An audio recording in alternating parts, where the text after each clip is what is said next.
this weekend. 2% of the world's population has been, according to him. Now, that's 6 million Americans alone. Dr. Roger Lear is a Californian podiatrist with over 40 years' experience in feet, but he's also the world's leading expert when it comes to surgically extracting items left inside victims of alien abductions. Items that are literally, according to him, out of this world. Damien Christie has a close encounter with the good doctor. You're about to meet one of the few doctors in the world who'd take you seriously if you said you'd been kidnapped by aliens. And even claims to have removed alien leftovers from inside victims. Well, to date, we performed 13 surgeries for the removal of objects from individuals who allege alien abduction. Dr. Lear's foray into this unusual sideline came unexpectedly. I first became involved in this as the consummate scientific skeptic to prove that this was the biggest bag of nonsense that I ever heard. A skeptical podiatrist, Dr. Lear offered to remove an object embedded in the foot of a woman claiming she'd been abducted. During the first surgery, the patient underwent a local anesthesia, and the anesthesia was working quite well.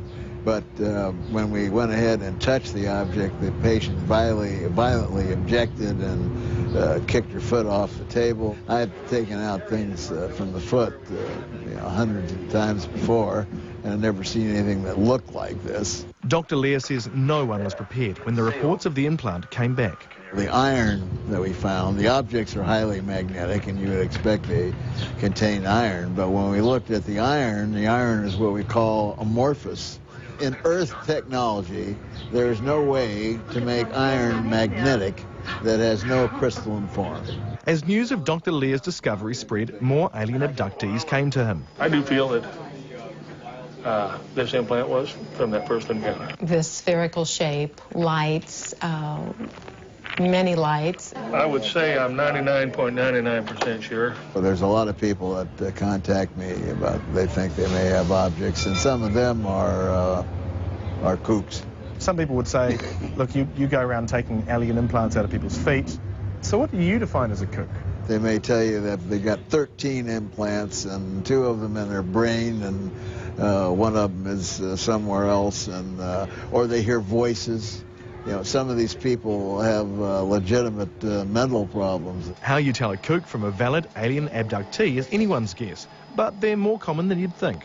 The Roper poll, which was done in 1993, showed that possibly 2% of the American population was a victim of abduction. Now, I think that's a very conservative poll. So 2% in the US, that's about 6 million people. It's about 6 million people.